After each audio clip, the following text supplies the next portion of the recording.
ariko mpwemu w'Imana abivuga vyeruye.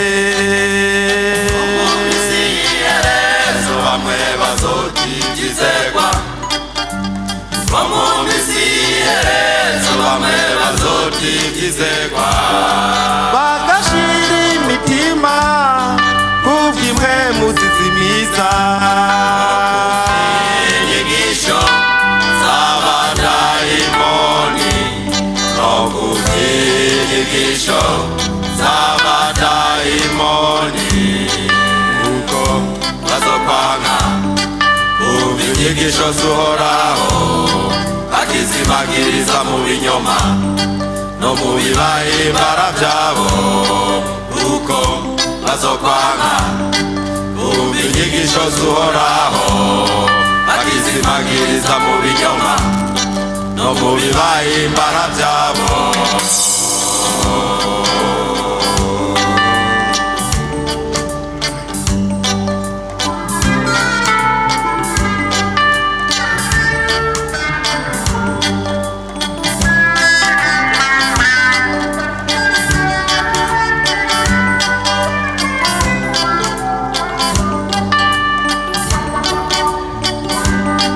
Pawulo yarabivuze avyandikira Timoteyo ko mu misi y'iherezo hazoba ibihe bigoye.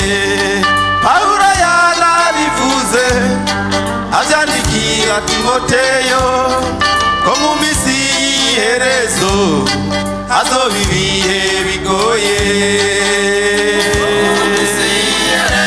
Abantu bazoba bikunda, kana abana b'ico gihe ntibazumvira abavyeyi, kuko mu misi y'iherezo abantu bazoba bikunda, kana abana b'ico gihe ntibazumvira abavyeyi. Hazoba intashima n'abanegura ivy'Imana,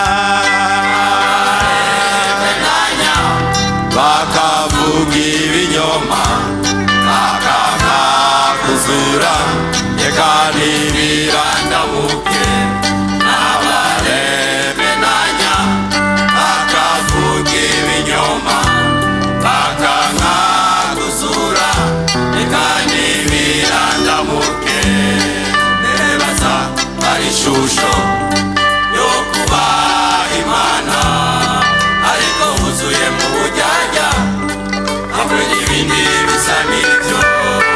Nebaza ari ishusho yo kubaha Imana,